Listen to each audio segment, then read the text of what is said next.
Hey, everyone. We are back with another inspirational interview. I'm super excited for you to meet Leah today. She is going to inspire you to connect with all of your circle friends around you, whether virtually or in person. And I just want to remind you all that we are going live using StreamYard. So if you'd like to participate in our conversation, it's wonderful if you give StreamYard permission for us to see your name so we know who you are. And please send in your questions and comments and insights as you flow through this wonderful time with Leah. And if you're watching the replay, type #replay and let us know you've been here. Leah is in our group, so she can see what you're sharing if you aren't here live with us in real time. So let me introduce the fabulous Leah DeLuzio. She is a women's circle facilitator, a ceremonialist, and event creatrix. Feeling deeply called to assist with the collective rising of divine feminine energy, she has been embodying her inner priestess and using her extensive event coordination background to facilitate powerful and transformational experiences for women. Leah is the owner and founder of Her Sacred Circle Event Company, a high vibrational event planning company consciously curating women's circles, workshops, retreats, and virtual immersions. She facilitates a free virtual sisterhood space, which is Her Sacred Circle, or Her Sacred Goddess Collective, which currently connects thousands of women worldwide. Leah also offers intimate one-on-one containers as well as coordinates a variety of private events. She is on a soul-led mission to reawaken sisterhood and help women remember their own divine magic, beauty, and power. I'm so excited to welcome Leah to our inspirational interviews. Without further ado, here she is. Hello. Hello, my sister. Hello. I'm so excited to have you here today. And I would love to just start with you sharing a bit about your story, who you are, and how you came to do this work. Yes, thank you so much for the opportunity. My Yeah. name is Leah, and I am a women's circle facilitator, as Hannah mentioned. And I've been in event coordination actually since college. Like, there was actually a major for that. So I've always been drawn towards creating spaces for connection and laughter and love. I've done everything from weddings and corporate events to music festivals. And then in 2017, actually in Floyd, Virginia, where Hannah is, at Anahata Retreat Center, I was at a women's retreat, which ironically, it was the same retreat that this year I met you, Hannah.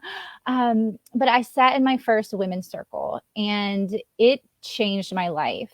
Growing up, I was one of the girls who would just hang out with guys. It just felt easier. It felt more natural. I wasn't really down for, any of the BS. I was just like, I was, just kind of more relaxed in that way. So it felt more comfortable just hanging out with the dudes.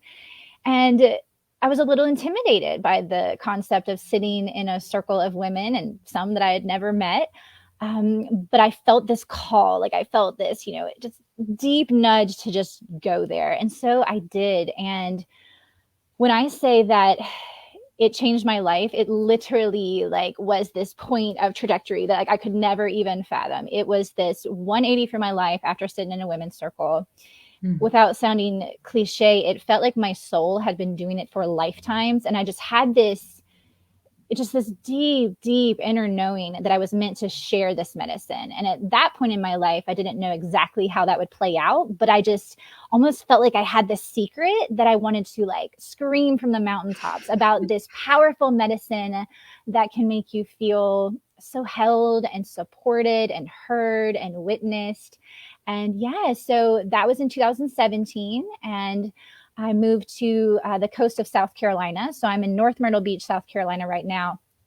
And when I got here, I wanted to find community like I had in Floyd. I wanted to find women's circles. I wanted to sit in soulful sisterhood, and I wasn't seeing a lot here. So it kind of became a, if you build it, they will come type situation. And I held a circle on the beach, had an amazing turnout. Even at the first one, I think we had maybe 12 women. And then from there, it has grown. When COVID hit, everyone was obviously in their homes, but there was still this deep, deep need for connection. So the Facebook group that I had originally started, Her Sacred Circle Goddess Collective, originally became a space for women after a circle in South Carolina. We would just, stay in contact, right? But when COVID happened and everyone was at home, there was such a call to expand that. And so it's actually become a global sisterhood with women from all of countries all over. It continues to blow my mind when I see people joining. But yeah, so through kind of the virtual experience with women and in person, it is just something that I love, just sharing, this medicine of women gathering. Yeah, it's so powerful. Yeah, so I'm curious for you to talk a little bit more. I didn't know that part about when you were younger. You mostly were drawn to hang out with dudes than to hang out with men. And I would love for you to share a little bit more about what the push-pull is of the feminine energy of absolutely. or how you've experienced it. Yeah. Sure. So I often, when speaking about the medicine of circle or the medicine of soulful sisterhood, this wounding gets brought up, right? And so you may have, seen or read or heard something about the sister wound. A lot of women have a hard time connecting with other women. And there's a lot, there's a deeply layered wound that exists within women right now, based on so many things. And so when I say sister wound, it's that feeling you might get of competition against another woman or mistrust. Or I think most anyone, watching has experienced a woman talk behind her back, or, most likely had talked about another woman behind her back. In grade school, the little girls that wouldn't play with you. There's all of these scenarios that have happened that just continue this wounding. We also have this wounding deeply embedded in who we are from our own lineage within the women in, our families, to, the collective wounding from things like the burning times, which is, when thousands of women were burned for, being witches or gathering, together and things like that. The feminine, and when I say feminine, I mean in male or female, the feminine energy has been suppressed for thousands of years. So through all of that wounding, it can sometimes just feel harder, right? And so a lot of women are drawn to just hang out with the guys. It just seems a little more relaxed. There's not those triggers that get brought up, right? So it feels a little easier. You don't have to deal with all the yuck in your one-to-ones with women.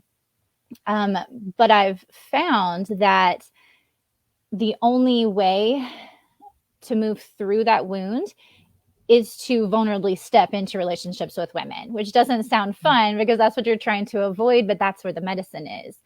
And I always just encourage women to look at it like one conversation at a time, just one conversation with one woman. Maybe it's in the grocery store, or it's a friend that you have, but making that eye contact and lovingly witnessing that woman for all that she is, and just having compassion just as a human, that being a human's hard, and we're all moving through things, and we all have this stuff that we're already carrying with us, and things that are projected on us, and to be a loving witness and a supportive sister. And it's like that first conversation with a woman where it feels like, oh, I actually felt held there. I wasn't judged. You have a little shift inside. Then that makes it easier for the next conversation, and then the next one. And so it's just not giving up, right, on the fact that authentic sisterhood can exist. I didn't believe it was possible, but I can attest to the fact that it is 100% possible, and so healing and so nourishing and needed for, the collective, elevation and healing of our planet.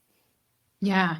Yeah. And it's part of what is empowering. I mean, I see this in the community that I lead too, that as women connect in a way that, I mean, I've been told over and over and over again, I've never been in a group where it was so non-judgmental and so supportive. And I think it is so counterintuitive to the mainstream culture that we live in, which is about looking for something that you could criticize or take issue with in somebody else to somehow bolster yourself up. But if we shift that and say, if we celebrate each other, then we lift everybody up, right? We are the Mm. collective, right? Yes. I always say But together we yeah, rise, right. Yeah. Right. Yeah, that's so powerful. Yeah. So what are some of the things that you like you talk about this circle medicine. So you mentioned just like getting to know that women are safe and supportive, and this connection is meaningful. Can you talk a little bit more about what that medicine looks like? I guess it ties into healing the sister wound, Yeah. and maybe some specific examples of things that you've seen Sure. in your own Yeah. life or participants. Yeah. Absolutely. So I like to refer to circle as medicine because for me, that's how it feels. Oftentimes, even as a facilitator, like, sometimes days can be hard as a human. Like, it is not all rainbows and unicorns. Like, we go through some stuff. And so, you might have just like the worst day, but then like, sitting in a circle with other women and maybe you've held on to this thing that you're processing, right? And then you speak it into circle, or maybe you hear another woman speak something similar. There's this instant like lifting of pressure and tension and all of the heaviness that we feel, where it's like you take that exhale. Like, I feel like circle is that opportunity to exhale, just okay, you too, and I feel like we need that. And often you'll see the words now like I see you, but I feel that phrase because in circle you do see other women, right? That's the concept of sitting in the circle. There's no hierarchy there, so you're in this shape that is never ending. So you're in this the circle of energy, and everything poured into the circle. Like, I have chills while I say it, because it becomes this like cauldron, this portal of truth and of love and of even suffering and sad. Anything that you're moving through is spoken into the sacred center and held with all of the women on the outside. So there's this visual representation of community and of all of these women sitting with you. And as we discussed earlier, we haven't been taught that that's something that could exist. Like 5,000 years ago, when there was like the rise of the patriarchy, we went from these more circle gatherings to more linear thinking, which then led to sitting in meeting rows with like a leader up front teaching and speaking to us, right?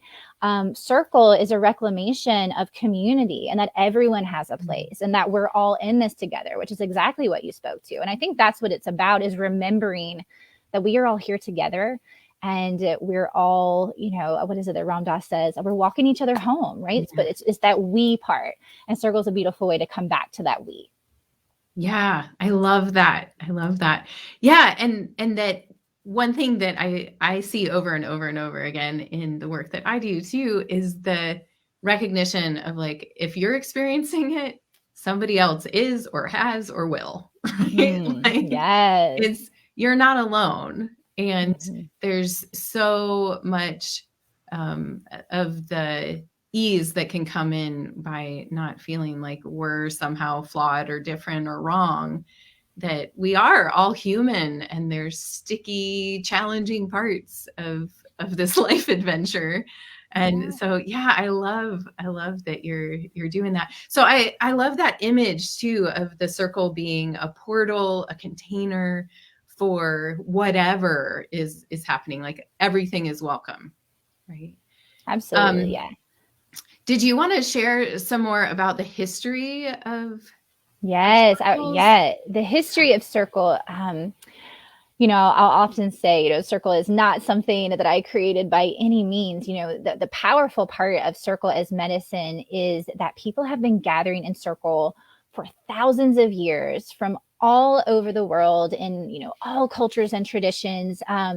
There's evidence on cave walls that spiritual gatherings were happening as early as far back as 300,000 years ago. And then there's evidence from, cave art, relics, that over 30,000 years ago, people were gathering purposely in circle for spiritual or shamanic experiences, right? And so then if you think about kind of moving through history, you have the fire, right? When you're living in community or you're living in villages, you have that fire, which becomes a sacred center. And so women would gather around the fire to cook, to raise their children together in that kind of community effort, to share stories, to celebrate, to mourn. So we were always kind of in this circle atmosphere. Women used to gather in very sacred ways for rites of passage. We used to bleed together in, tents and temples. And then through, the rise of the patriarchy, industrialization, secularization, and then even now with like the rise of the digital age, we've like slowly been like pulled away into our little silos, right? So instead of that, it takes a village, it's been very much like, oh, it's all on me. And, women have a lot to hold, so returning to circle and this reclamation of circle is an opportunity to get back to community, to remember exactly like you said, that we don't have to do this alone. And that, the experience that you're having, I always say in circle, even if you, think that whatever you're going to share, well, no one else would resonate. Like I guarantee you someone will in one way or another, because we are so connected and we do have so many similar things, that it's beautiful just to witness other women in their truth. And I find that vulnerability shows a lot of strength, right? So it's also this place to remember how powerful we are, and that through that you don't have to be strong all the time, that you can lean in and let community hold you and let soulful sisterhood hold you, right? And then when you have the strength, then let someone lean into you. And it's this beautiful energy exchange there of, really being all in it together. But yeah, circle goes back throughout time. And it's so powerful to think about that, when you're sitting in a circle, or even if you're in a virtual circle, that sometimes blows my mind even more, because it's like, 30,000 years ago, women were sitting and gathering like this. And now here we are. And even now, you and I, to be in our intimate container in completely different states, to be able to have powerful conversations. Like it's such a blessing to have technology. So, and I know within the past 2 years, like virtual circles have become very, very popular, because it allows you to stay home. And then also with, all of the things that we're holding. And, I have 3 kids here right now. I'm so happy they're being quiet, but, it's sometimes it's easier. Like I wouldn't have been able to go to a location today to gather or to circle, but both can be really beautiful. And the energy in circle is tangible. And I feel that's because it is so ancient as a medicine, as an art, as a powerful way to communicate. So you feel that, you feel the women that have gathered before you. And it's really powerful to think that, in the future, our daughters and granddaughters will feel us and how we gathered in this time. Yeah. Yeah. And that like cellular lineage, or the DNA that gets passed down. Yeah.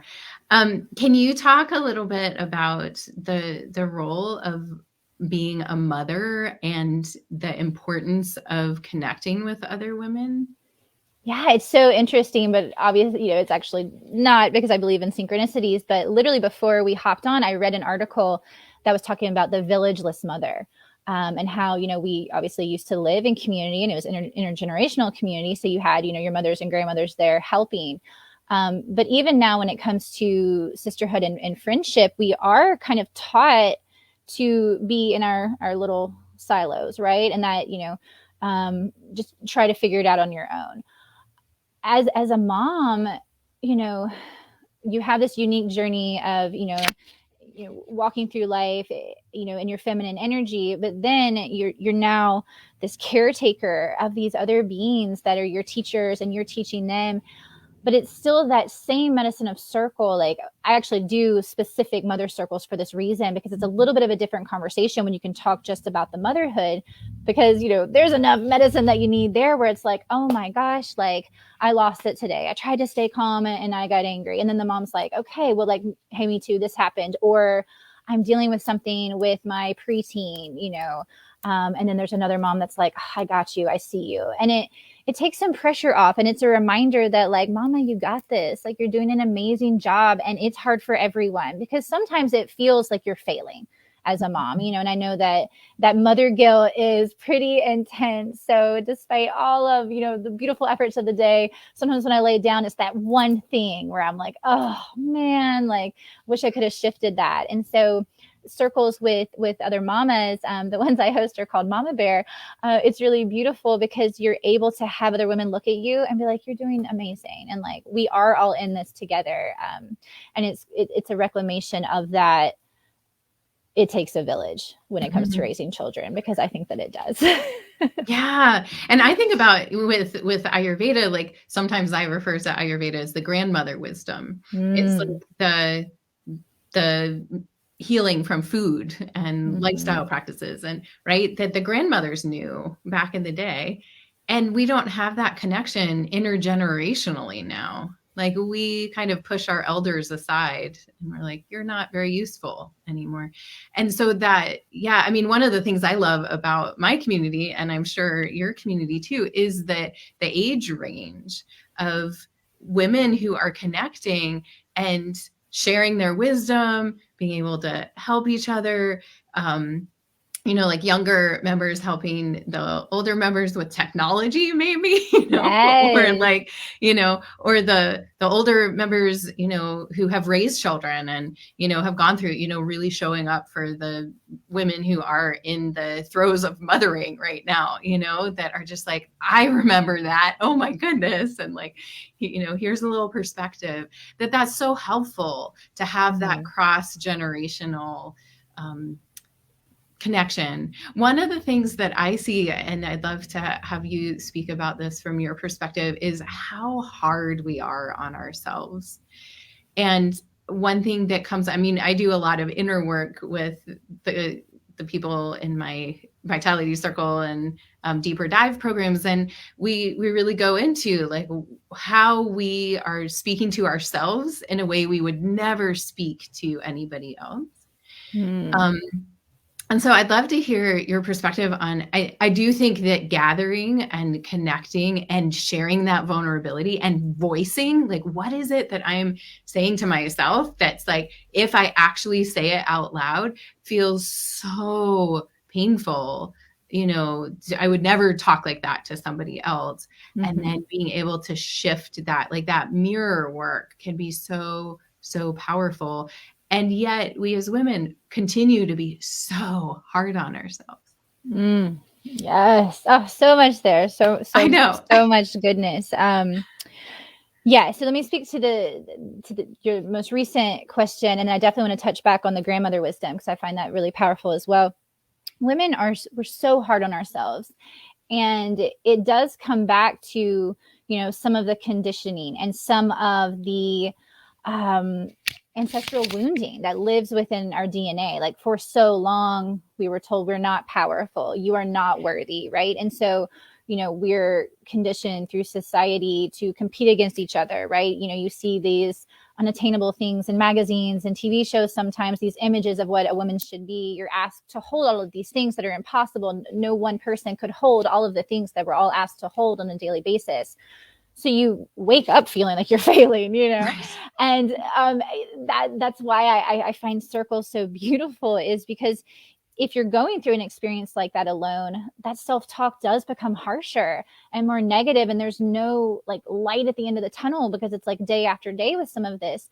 But if you weave in experiences where you're lovingly witnessed and where you can watch other humans express what they're going through, it's like we mentioned earlier, it's just that reminder of like, I'm not the only one, right? And then I've seen really beautiful things happen in circle when it comes to the worthiness piece, which I think is just something that's deeply, deeply wounded in the feminine, is this reclamation of power. I use the word reclamation a lot because I feel like that's really what's happening with the sacred feminine is, it's rising, and women are remembering that it's okay to speak their truth or to have a voice at all, to be powerful, to stand tall, to own their magic, right? And which, can I just insert? Absolutely. That? Yeah. I just want to clarify that looks very different from masculine power. Right. Like, yeah. Like we've played that game for a long time. Yes. Of trying to, and a lot of women succeeding Sure. in having masculine power. What you're talking about is feminine power. I just wanted to clarify that. Yes, absolutely. Yes. For so long, it's been this like go, go, go, competition. Like I've got to, fight to get where I want. And we've had to. We didn't have seats at the table, right? So there was part of that, which obviously contributes to that sister wound I mentioned. But the feminine power is this gentle knowing, it's that connection deeply to your intuition. It's this remembering that softness can have power, that fluidity can have power, right? The sensuality can be powerful and magical and, beautiful. And through Circle, I've experienced women who so many times, which is just so cool because I feel like a cheerleader for all of these women that I sit in Circle with, because I've had women like express to me like, well, I've had this idea to start a business, and they were really like nervous about it. And then really without like, they just start attending circles. And then over time, they naturally are tapping more into their sacredness, more into their power. And I've watched so many women like create businesses or like take big risks that they weren't doing before.